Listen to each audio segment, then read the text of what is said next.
everyone. Welcome to the Manchester Green New Deal podcast. I'm Adam Williams, and joining me on the show as ever are my co-hosts, producer Andrew Glassford. How are you, Andrew? I'm good, mate. Yourself? I'm good, mate, yeah. How's lockdown been this week for you? Lots and lots of tidying of things, DIY through the roof, and I think I've used all the paprika and Levenshulme, so it's all going on. Yeah, same with me. The house is painted, the garden's done. And my other co-host, Alex King. How are you, Alex? Hey, everybody. Yeah, I'm good. Thanks, Ads. How are you doing? Yeah, good, pal. How's the lockdown this week? Bright and breezy. It's been okay.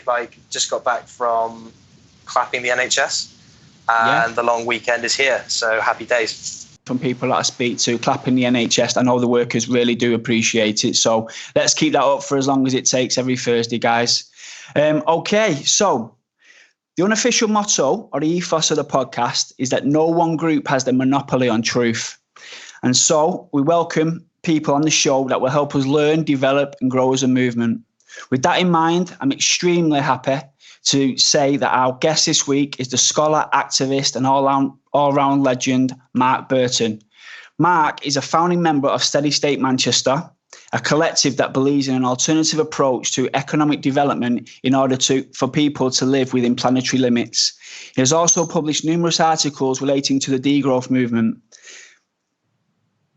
which this episode will be discussing in detail. Mark, welcome to the show. How are you, pal? Good to be with you.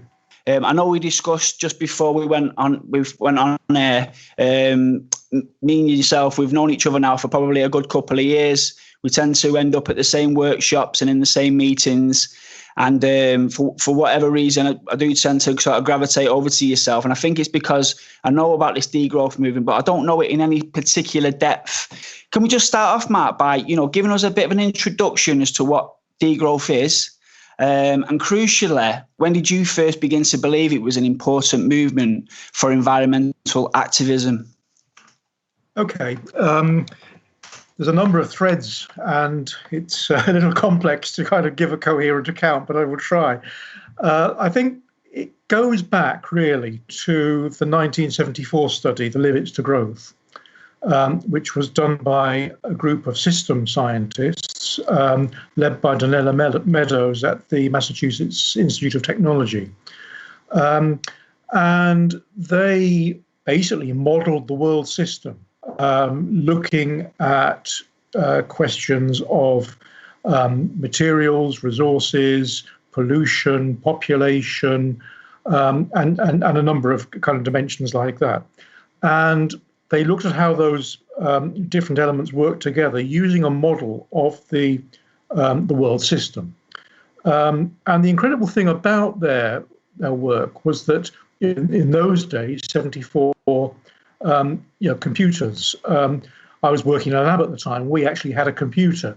It had, I think, 8K of memory, and it was as big as our kind of toilet cubicle. Wow. And as powerful as a calculator. And yet, with the limited power at their disposal, they are able to model the world system in a way that has been kind of eerily kind of accurate.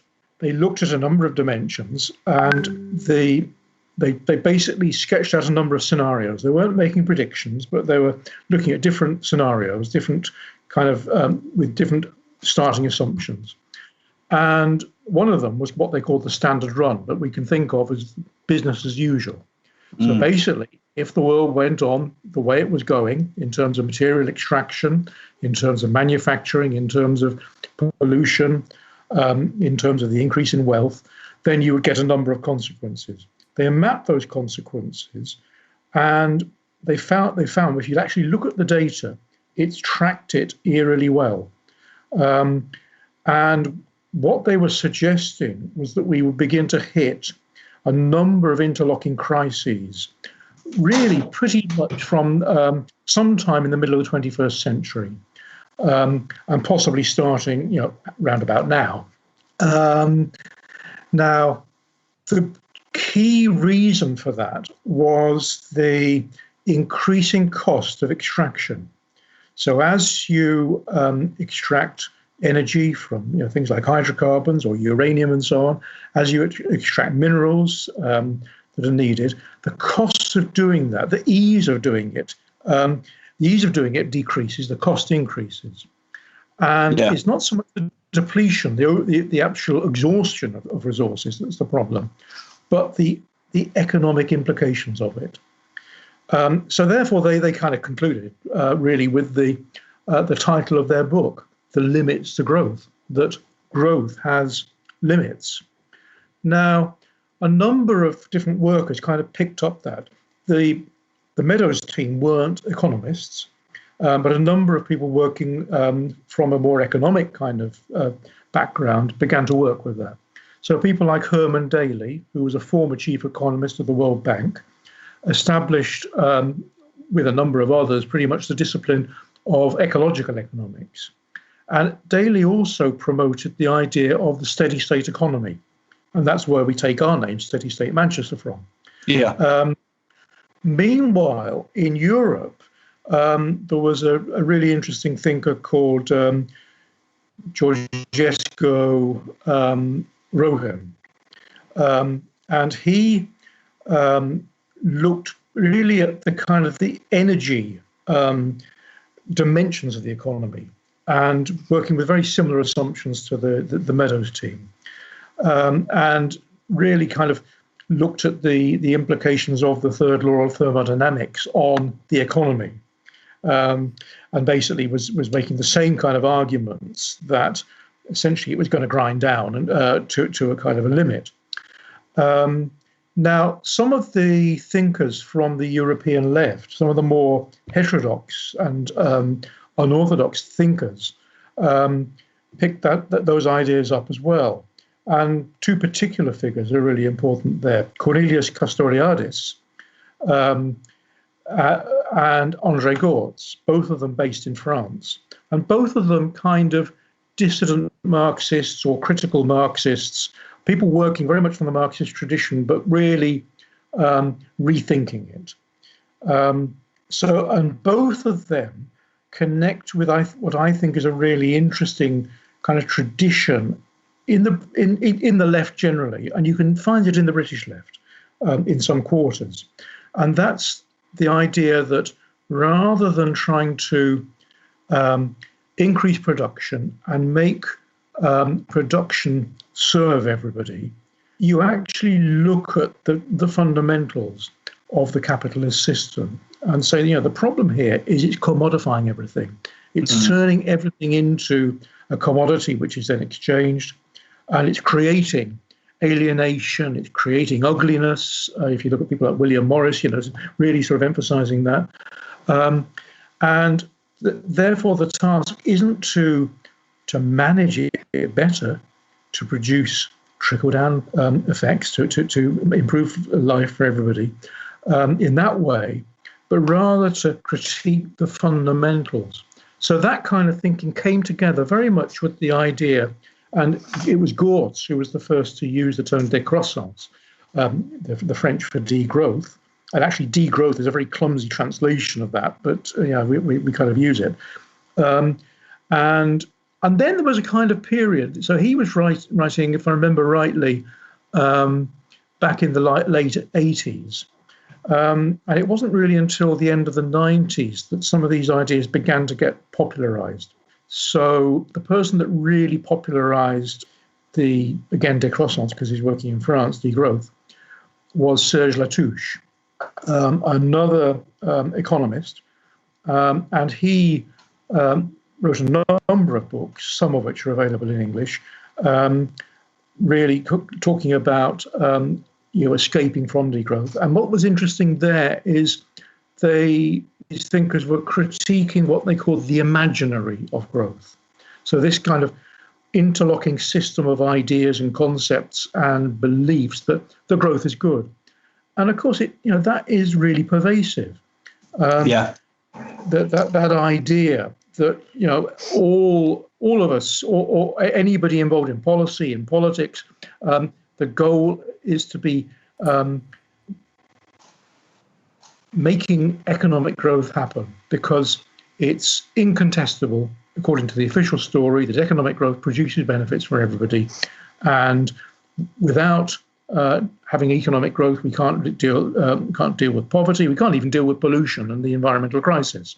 So degrowth thinkers are basically undercutting that whole way of thinking and saying, no, actually, growth itself is the problem. You mentioned there, Mark, Serge Latouche, and he's done a lot of work around sustainable development. How would you strike the difference between sustainable development and degrowth? I think sustainable development's a rather slippery concept. It came out of the Brundtland Commission, which was looking essentially at how you square the circle between the economy and the environment. And they came up with this concept of sustainable development, which I don't have it in front of me, but it's something like meeting the needs of today's population without prejudicing the futures of future generations. It's something like that. And it's a nice concept. And it's one that I don't think any of us could disagree with. The problem is, there's a number of problems with it. I think the first is a historical problem, that this idea of sustainable development was used very much as a counter to the limits to growth arguments back in the 70s. And it was with the rise of the idea of sustainable development that the limits to growth idea was really kicked into the long grass, and it didn't emerge again until about 12, 15 years ago in any serious form. Secondly, this term development is kind of problematic because there's a whole school of thought and action of the critique of development, post-development studies. So there are people who are very much aligned to degrowth, for example, political activists in Latin America who are anti-developmentalists. They see a developmental model, this linear model, where you have a kind of constant accumulation of progress as a kind of Eurocentric kind of model, which ignores the way in which, for example, indigenous populations are oppressed and excluded through the process of resource extraction, the way in which indigenous cultures or other cultures are completely sort of suppressed because Western culture, European or North American culture, becomes the only game in town and becomes dominant. And so other ways of understanding the relationship between people and environment, other ways of understanding the cosmos and so on, those get completely marginalized in this sort of pursuit of constant material expansion and the idea of progress. Now, the idea of progress and the idea of development, is kind of it's not all bad, but it has that kind of downside. So the sustainable development is very much bound up with that and kind of gets, I suppose, misused. Right. Yeah. Do you know what, Mark? In articles that you've written on degrowth, in one of them in particular, you do list a number of oppositional or counter arguments that some Labour members you claim have pushed back on. Now, it is quite a comprehensive list, and you do say that the degrowth movement has widely debunked these arguments. But there was three that sort of stood out for me, and I was wondering if you could possibly give us the degrowth answer to these ones, because these are ones I feel I hear most often. The first one particular is related to Labour and how they campaigned in the last election. And it's basically that growth will deliver much needed, well-paid jobs, lifting working people out of poverty. Now, I have got three, but that one is has been a Labour slogan under the Corbyn years, this sort of post-Keynesian way of economics. Now, what is it? I mean, that's quite a powerful one, that, for most people, I think. What is the response to that from a degrowth perspective? There are really two strands of the of argument, and they're linked. The first is the environmental, the ecological argument that on a finite planet, if you're continuing to expand the material scale of the economy, then you bang up against the planetary limits, as we now understand them. So you increase pollution, you increase emissions of greenhouse gases, you damage biodiversity. And the current pandemic that we're living at the moment is a result of the erosion of biodiversity and ecosystems. And the expansion of the human species into those areas and coming up against other species. So if you kind of have growth, that's what you get. But in terms then of social welfare, then the argument is, well, actually growth doesn't really deliver. So it, at the same time as delivering increased prosperity for some, it delivers poverty and oppression for others. So, and you can see that in various ways. So, think in terms, first of all, about people's perceived well-being. The New Economics Foundation did some work, which showed that that people's kind of estimate of whether their happiness was increasing. It seems to track fairly well with economic growth up to a certain level. And in the case of the United Kingdom, that's the sort of the two lines seem to diverge around about 1964, something like that. Right. Where basically you were no longer getting those kind of gains for quality of life, taken very much as a crude average. As your crude average of economic prosperity and in other words, economic GDP and so on was increasing. So in advanced economies, you get that divergence. It doesn't deliver the kind of social goods for people. Now you could argue that, well, okay, so we need to redistribute more. There is an argument there, but then we're in a capitalist system. So if you're investing, then you're investing in technology. Technology forces people out of work because it increases productivity. That reduces the number of people that needed to do a job, et cetera, et cetera. So, it's by no means a sort of linear thing. If you look back at the end of the 19th century, where was the economy the biggest per capita? It was in the Northwest. Where was life expectancy lowest? It was in the Northwest, in the the industrial centres. Okay, that's a snapshot, and you could say, well, that you need to look at the timeline. But again, there isn't good evidence that economic growth does deliver benefits. It never has. Growth has, there's a sort of saying, rising tide lifts all boats, but actually the evidence of the last 20, 25 years is that a rising tide sinks some boats. That's a post-Keynesian that's actually made that argument.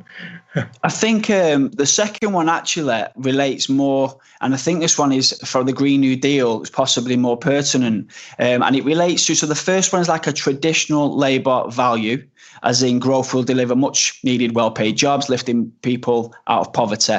But the second one, again, more specific for the Green New Deal, and I'd love to hear your answer on this one, is that growth, as long as it is in sustainable development, is seen as consistent with environmental protection.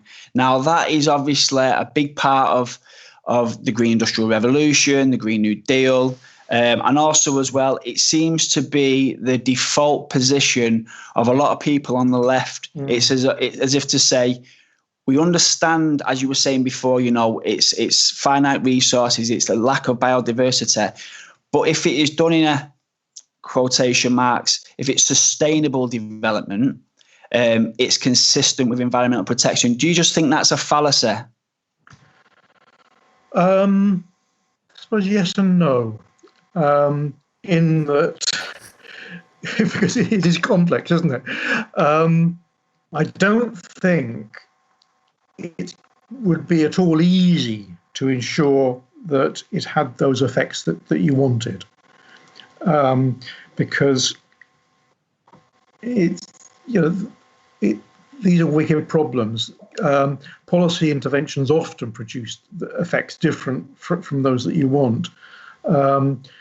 But assuming that, you get a sort of a clear run and everything goes well, then undoubtedly it would have many social benefits, and you could direct the prosperity into areas.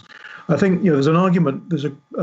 I think one of the best of the Green New Deal versions is the one that's come out from a group of fairly sort of critical thinkers called the Green New Deal for Europe. Not to be confused with the one coming out of the European Union.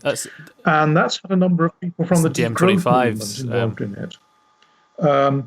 And they're arguing that there's a real problem of rebound. This is the idea that if you're investing, so people are getting jobs in the new green and clean industries, then the problem is, what are they going to spend their newfound prosperity on?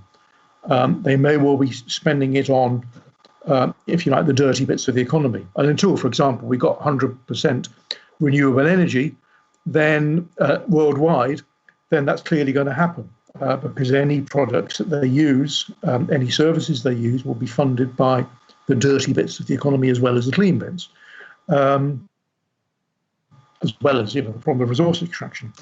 But what if you kind of directed the new prosperity that's created into areas like education, healthcare, environmental restoration, and so on? And that's quite a good argument.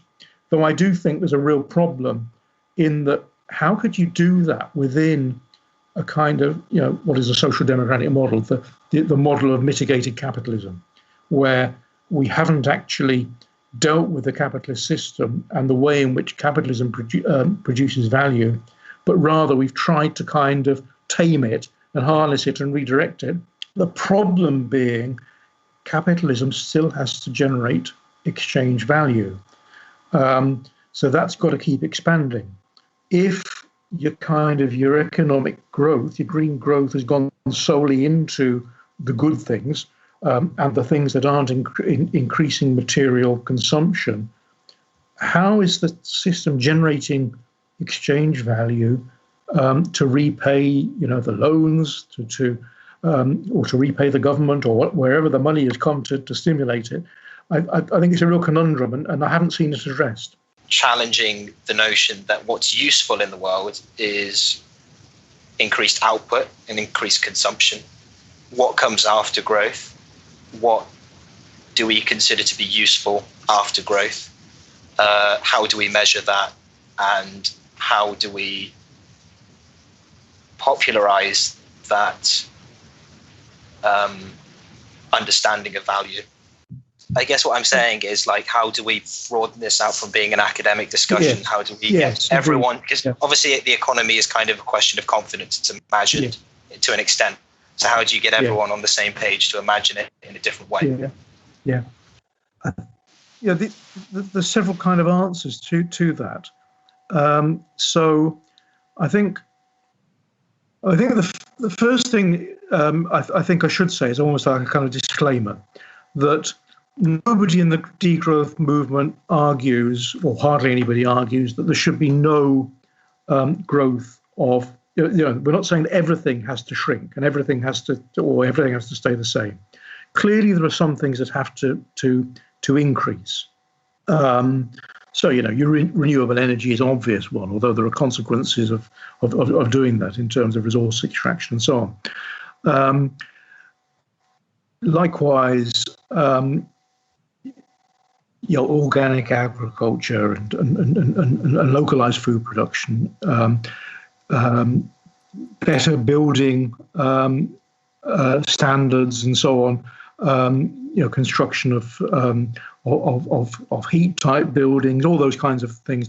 They're obvious. We need much more of that. So it's not as if you're kind of not going to expand some areas, but for those you've then got to say, well, if you're expanding those areas, what are you going to decrease? And some pretty good candidates like aviation, the private motor car, and so on, which are also the big culprits in terms of greenhouse gas emissions. So that means really changing the way in which we live. And that means, public transport is another thing that, needs to be radically expanded.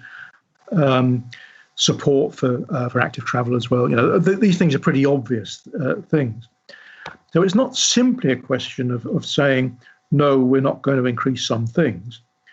But then I think the other point to make is almost looking at the current situation. It's really interesting, I think, some of the kind of experiences that are now happening with people, but also some of the policy measures that are now being adopted. So, you had the budget statement the other week, in which, while expanding capital expenditure in a number of areas, the Chancellor found fit to sort of talk about John McDonnell's fantasy economics, but those kind of economics of using public money to support sectors of the economy, that's now happening on an enormous, almost unprecedented scale. So things can turn around very quickly, and in a way, what was taken to be common sense, you can see that beginning to change. But it almost requires a shock or a series of shocks to make that happen. Yeah. But clearly, this pandemic isn't going to be the only shock that's going to hit. There will be a number of other ones coming. There's going to be the mother of all shocks coming soon, isn't there, Mark, with a climate breakdown if we're not careful. Well, exactly, and that will be manifest in a number of different ways, through weather events and through food shortages, et cetera, et cetera, et cetera. So that will force a kind of rethinking, and most importantly, it'll force a kind of focus on what is important, which I think comes back to Alex's question. So in a way, it kind of sharpens that, our kind of understanding there. Yes, the kind of experience of, okay, I'm relatively fortunate. I've got a nice house, I've got a nice garden, and I live in a nice neighbourhood. But in this neighbourhood, the ability to walk in the streets without, and to cross the road without having to wait ages to cross it, the ability to hear bird song, the ability to breathe clean air. My partner's kind of peak flows, they've improved greatly since this happened. Basic kind of things like that in terms of respiratory health, and that's replicated across the whole population. So in a way, I think it's teaching us a bit about some of the things we really value, some of the things that people are doing for one another. This kind of enormous kind of upsurge of mutual aid. It's really quite exciting. Definitely. The thing that we've all been out to, sort of clapping for the AHS again. That kind of, okay, it's a little tokenistic, but it's a public, collective statement of what is important. Yeah. So I don't think I've got a kind of an off-pat sort of list for Alex, in terms of the question, but sure. I think there are some pointers in terms of how you can begin to reorientate the set of priorities and redefine what's important. Yeah. And, it's getting quite interesting. So New Zealand, for example, are beginning to look at the idea of the well-being economy rather than the economy that's based on growth, on GDP. So well-being is the fundamental measure that will be used. Amsterdam are doing something very similar. There was some work done I was just looking at today, from the public health people in the Liverpool City region, where one of the kind of conclusions coming out of some of their kind of public consultation events have been, what if we kind of begin to redesign the city regional economy centered on human well-being rather than on traditional economic metrics, like GVA. So these ideas are there. They're coming, and in a way that they can be seized and worked with, I think. Mark, do you think these ideas sort of transcend politics? And what I mean is, in one of your articles, you say that that degrowth and socialism are, to quote yourself, not the same thing by any means. With that being said, you're obviously a socialist, and a lot of your analysis, well, I assume all of your analysis comes from a Marxist socialist tradition within the degrowth movement. Now, if it's not a socialist tradition in its origins or even in how it functions, what other ideologies are you actually coming up against, and how are you able to sort of transcend those ideologies so that you can sort of move forward, but also so you can come together and see a shared vision of what a degrowth future would look like? It's a good question. I think, I do draw quite a bit on some forms of Marxism, but also other frameworks as well. So, ecological economics. I used to be in anarchist groups at one time. In my youth. And some of the ideas of autonomism and local kind of self-governance and so on. Those are important things which aren't captured perhaps in the mainstream kind of labour and socialist tradition in the same way. So. I can really see, there are things in other traditions. Conservatism, I think in conservatism, there are some really good things. It's not surprising that the word is very close to the word conservation. Yeah. And actually, going back to that time I was talking about when I was beginning to be an environmental activist, conservation was one of the words that we used all the time.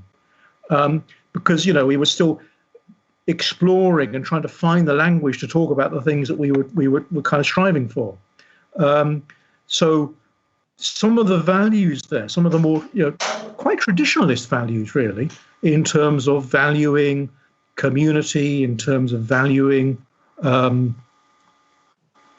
guess kind of, there's even some stuff about entrepreneurship and so on, which I think are really going to be really important in terms of restructuring the economy. It won't happen without entrepreneurs. I think there's a real problem when those entrepreneurs become capitalists and the system then gets driven on the constant accumulation of capital in a few hands. But it doesn't have to be like that. So, I've studied management. I've worked with people from very different political traditions, and you can work with people. Easier still with people from say a liberal background, who again have some very good values that we can really sort of and probably share and also work with. Yeah. What about the role that the state would play, though? There's been that kind of tendency to equate socialism and actually doing anything significant to improve conditions, whether that's environmental conditions or social conditions or economic conditions, has to rely on the state and on seizing the state and making the state. You're finding the levers that you pull in the state apparatus to make the right things happen. And yet we know that the state is a kind of contested sphere where there are all manner of different interests playing out. So the state is neither going to be our saviour, and it's a bourgeois capitalist state anyway, but also it's by no means the simple enemy, as my former anarchist comrades would have argued, but rather it's a sphere of contestation where struggle takes place, where different interests can come to the fore. So I think you can't ignore either the national state or the local state. They're really important terrains, but they're not the only ones. So there has to be community-based politics and community-based economics. There have to be interventions at these different kinds of levels, and different kinds of activists, always have and always will work on these different levels. And I think in a way, the kind of periods of retreat, we've just lost a general election. And in a way, that means that the parliamentary kind of dimension is going to be off the agenda for a period. So maybe we have to think about, very much more about municipal politics, but also about community politics, both about building social and ecological consciousness through political and environmental and economic education and activism at a local level, but also about kind of almost like rethinking through that what the model is, what's the kind of society we're aiming for. So, people like Gramsci, also kind of writers like Raymond Williams, have made the point that one of the strengths of the labor movement was always that through its forms of struggle, it began to prefigure, began to explore, began to realize in kind of miniature the kind of society that was kind of out there as a goal for socialists. So, through solidarity, comradeship, mutual support, and so on, struggle together, you began to explore the meaning of socialism. And I think, in a way, you could make the same sort of arguments about environmental transformation too. Going back to the kind of economic side of all this, how do you think? Because you mentioned about people thinking that the state apparatus would generally be involved in a degrowth. How do you think markets play into this?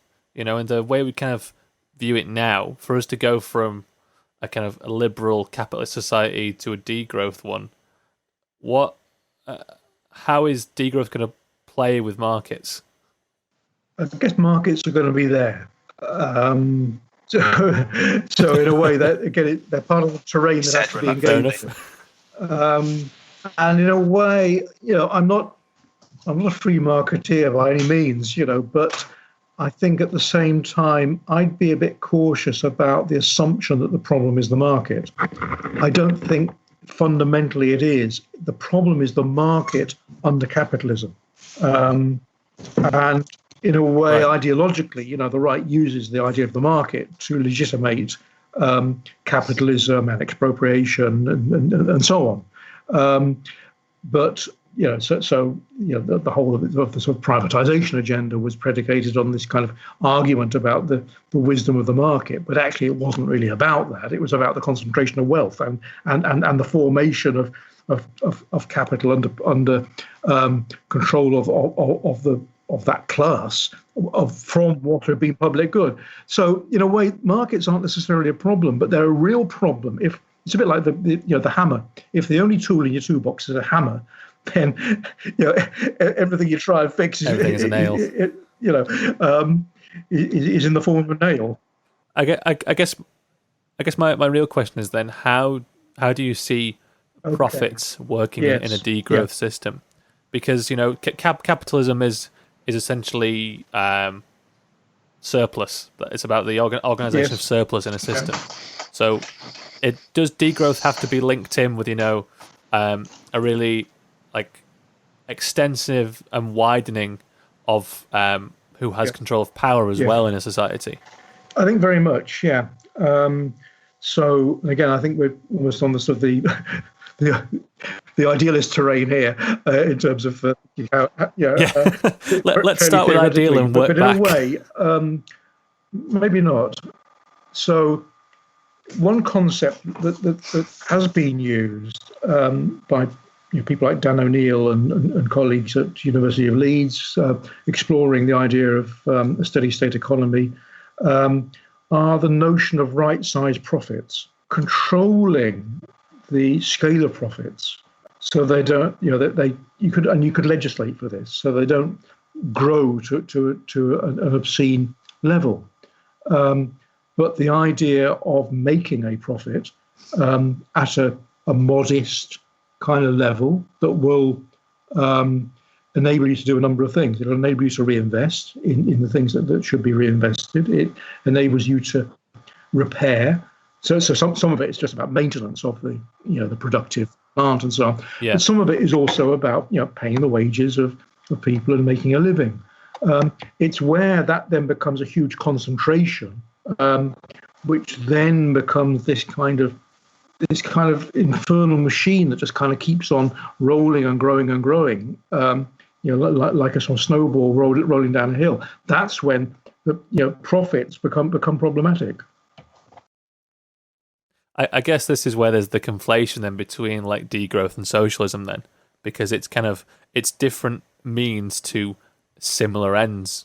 In one of your articles, you said that we need to start to practice a kind of intellectual and emotional jiu-jitsu, turning what is seen as a positive in the growth narrative against it. In relation to Manchester, because obviously we're a Manchester-based podcast, as you know, Mark, and we really want to sort of amplify and grow movements and actions within Greater Manchester. So what do you see as the most obvious sector stroke business model that needs to be taken down, to continue the analogy? And how can this be done? I know you've got, there's a degrowth, is it a festival? Would you call it a festival coming up? Or yeah. What is it? Why is it in Manchester? And not only that, but what in Manchester can we do, as of tomorrow? Where's the obvious, where's the obvious things we can focus our action? Yeah. I mean, I think just the first thing on that, it's an international conference, but there will be a kind of festival kind of element with it. So it's not just an academic conference, but it will also have an activist strand and an arts strand. However, as you probably guessed, it's going to be postponed because there's no way we can now hold it as a mass event in September. So we're looking at July next year. Those who are interested in some of the ideas, who are, so for, a good example is someone like Matthew Brown at Preston, who gets a lot of this argument, has led some really interesting developments in terms of how you run an economy differently. And Matthew Brown, being head of Preston Council. And having people like that in the room with European kind of politicians, with people who've studied this at a very kind of serious kind of level, and so on, becomes a bit of an occasion where you're beginning to extend the argument, extend the debate, bring more people in, and so on. So those are some of the kind of ideas there. But of course, we can't wait for that. We have to kind of do that through other means as well. In a way, we're doing that now by exploring these ideas with the kind of the Green New Deal kind of fraternity, as it were, which is good because although I've been very critical of the Green New Deal, I think the huge kind of advantage that it has is this idea of it's a understandable policy pack, if you like, that you can argue for, that you can kind of roll out when there's the opportunity to do that. There are some unanswered questions about it, but I don't think they're fatal to it. I think it means that we need an ecologically literate Green New Deal. And what better place to try and explore that now in Greater Manchester, where, we've got a Metro Mayor who says he wants Greater Manchester to be a green city. We've been, some of the Greenbelt activists, some of the housing activists and so on, we've been very critical, some of the heritage activists, been very critical of the thinking behind the spatial framework and the local plans in terms of the spatial development model for the city region and for the city. But again, with both Brexit and the shock from Brexit, and then also the shock from COVID, those kinds of projections that were being used, for example, on the economic growth of the region, on the growth in households and therefore housing need in the region, look highly untenable. And that means that we've got a bit of a window of opportunity to say, okay, well, how could you do some of this differently?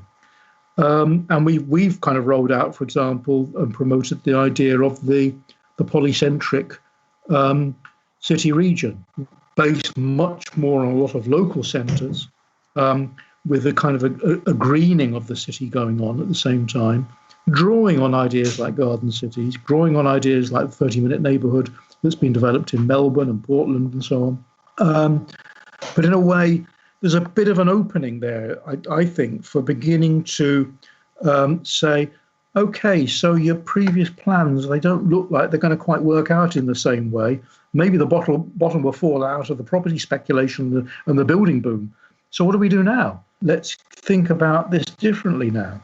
And we haven't quite got a Green New Deal. We've got a bunch of ideas here, some of which have been tried elsewhere, and we can begin to say, let's do some of this. Yeah. And there will be people in the woodwork there, in the power system, that are up for it.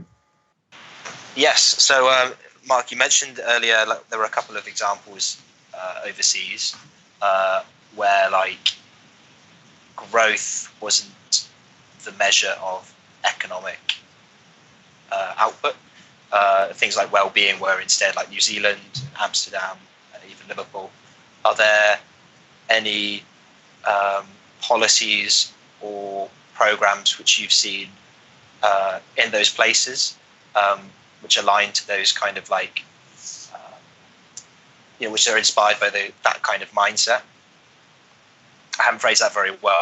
Basically, what I'm asking, given that there are places that are rethinking the economy, are there proposals like the polycentric city? Are we seeing that happen in places like Amsterdam or in New Zealand?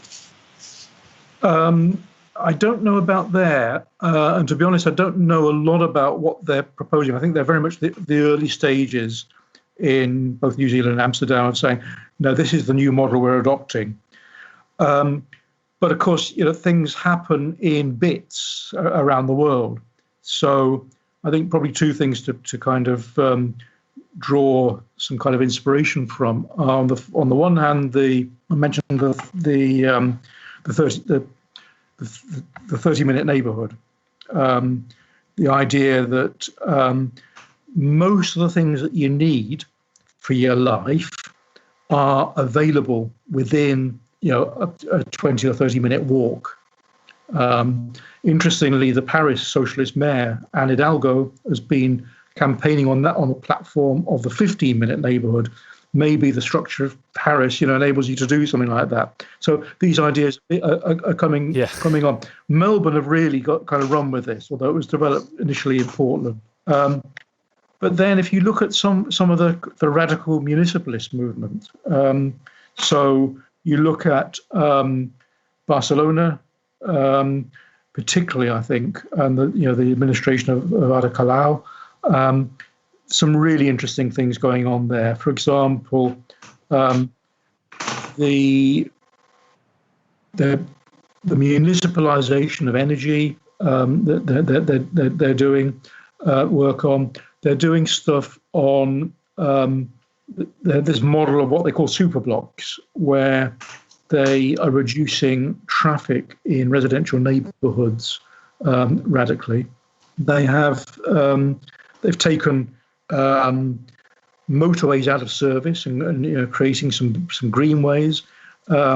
They have also kind of more kind of radically politically begun to curb Airbnb, which has had a major kind of negative impact on the central area of Barcelona, because people have been buying up flats and renting them out under B&B. Basically, it's a form of speculation, and it's completely distorted the housing market. Yeah. Now, Ada Colau comes from a housing activist background, so it's not surprising they've taken that one on. They've begun to look at how they can work both against but also with the banks and so on. So some really interesting things there. But Barcelona is just one of a network of radical municipalist cities that are all doing some very interesting things. Some of them really quite small places, some bigger. Valparaiso in Chile, for example, is another one. Genoa and so on. So there's quite a lot, as well as little places like Frome in this country. I've just got one more question for you, Mark, and I think we're going to wrap up after that. Everywhere you've mentioned has been kind of in the Western world, and it could be argued that the dominant hegemon that's about to be laid in front of us is going to be China and Asia for the next coming century.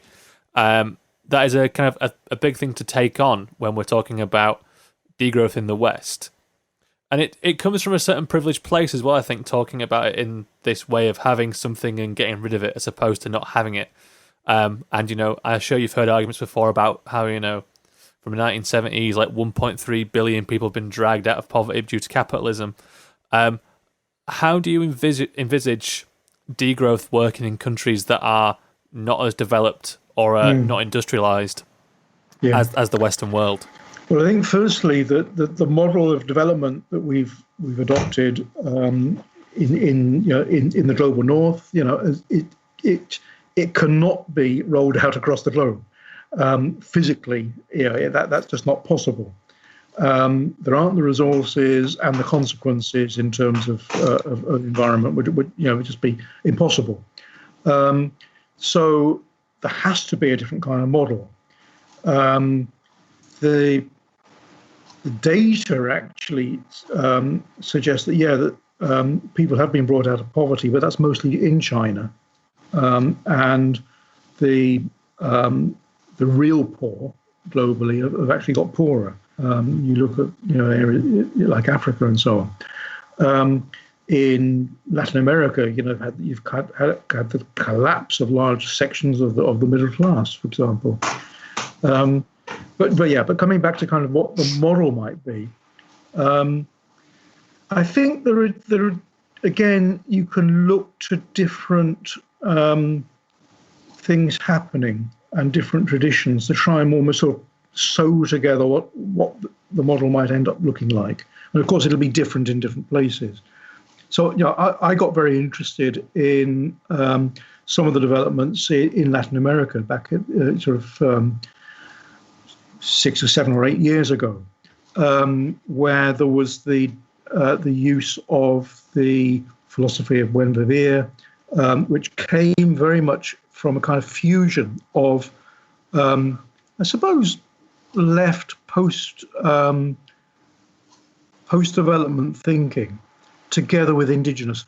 But that was kind of hijacked by the left governments of Bolivia, Ecuador, and so on, who used it really. So I remember having an encounter with someone from the mining ministry in Bolivia, who was arguing that their exploitation of ramping up of mining was about Buen Vivir, and he couldn't see that there was a problem here. These things happen, but nevertheless, there's some really interesting ideas there, which kind of emphasize the kind of the nature of community and its roots in the land and its connection to land and so on, and the whole idea of a different basis for well-being and essentially prosperity. And so I think almost as China becomes the kind of the global power, it may be that it doesn't simply adopt a Western capitalist model. And they're clearly beginning to take very seriously the whole climate question. They're not doing enough, I'm sure, but in terms of the real kind of way in which they've, with a powerful state, they've been able to do stuff on that. So they've been able to sort of shut down coal stations and begin to really invest in renewables. Just examples. But of course, it's a political situation with many power interests and so on. So who knows which way that's going to go? But there are some kind of traditional resources there which are still very much within the kind of social consciousness of China there, which means that maybe it'll turn out with a different kind of model. I don't know what the answer is really there. Yeah. But I think, there are things that can be drawn on. Yeah. Do you know what, Mark? There was a term that I heard a couple of years ago that really resonated with me. And I think it sort of encompasses things like culture, and it can encompass things like education stuff, and it's stewardship. Now, when I heard of the concept of stewardship, obviously it was a term I'd heard before, but within the environmental circles, I think it was when, to be honest, I think it was when I was active in XR. This idea of looking after the planet, and being a steward for the next generation. I think that's probably a concept that we really need to embrace. And again, it could transcend cultures and politics and ideology. I think it's something we could possibly really get behind to sort of get the movement, pushing forward. Mark, and I think that's a really interesting observation, and it's certainly a value and a concept that I think is really, really important. And it connects again with some of the other traditions that you asked about. So, the conservative tradition, the idea of stewardship. If you kind of you look at some of the sort of traditional landowners, even in this country, for some of them, those ideas are really quite important. Now, okay, some have got to become much more kind of sucked into agribusiness and so on, but there are people that kind of still understand those sorts of ideas. But it's also very close to many indigenous cultures, and the whole kind of the idea, people owning land, what sort of sense does that make? But it's completely alien to some of those cultures. Yeah. And you're here to look after it and to have a kind of temporary kind of responsibility in coexistence. Yeah. So sorry, I don't interrupt you, but yeah. No, definitely. Really Listen, Mark, you've given us loads to think about. I'd love to have you on again, especially when this conference comes up, when it can finally be done. Let's hope it's sooner rather than later. Really, really appreciate you coming on. Guys, any more to add? I mean, there's a lot to take in. I'll certainly be listening over to this podcast again, just to sort of absorb some of the ideas. It was a lot to take on. And brilliant, Mark. Can't thank you enough, mate, for coming on and giving us a lesson in degrowth. Mind blown. Yeah. Okay, yes. Thank you. And there's still much more to say. So yes, we'll definitely get you on again, Mark. Just before you leave, is there anything? If anybody in Greater Manchester has got any, would like to look into this any further, is there anything you can look up? Do you want to tell them about Steady State? Do you want anything we can be involved in or contact? I mean, we'll add links as well. But is there anything obvious? Yes, I should have a quick answer to that. I mean, do look at our website, because there are many of the ideas are there, and particularly in our publications. Earlier this year we produced the update of our pamphlet, The Viable Economy, which is our kind of broad conceptual approach. It's now The Viable Economy in Society, and you can freely download it. It's a sort of 56-page pamphlet that explores many of these kind of ideas in a fairly sort of concise way. So it looks at kind of what the problem is in the particular areas. It looks at what the kind of the viable alternative would be that we promote, and then it sets out in very, very concise kind of bullet point terms some sort of policy ideas in each area.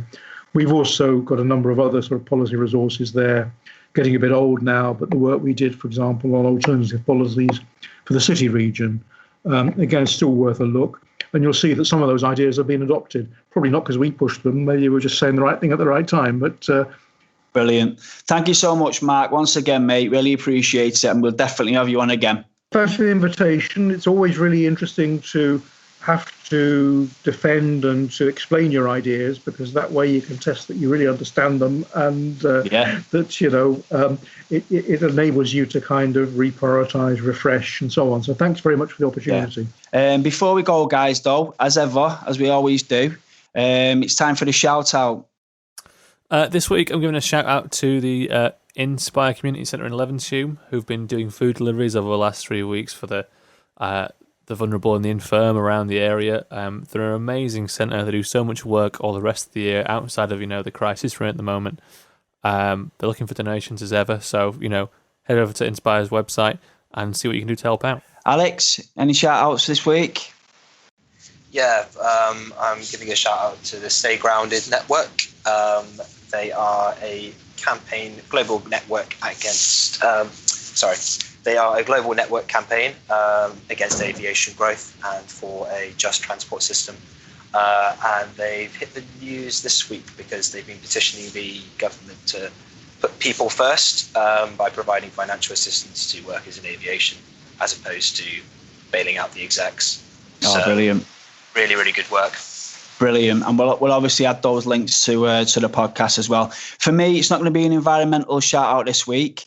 But I do want to give a shout out to all the groups that have been on the front line trying to get Manchester's homeless into accommodation, as well as making sure that they've been fed. Obviously, I'll have to admit it's a special interest in me because it is part of my day job.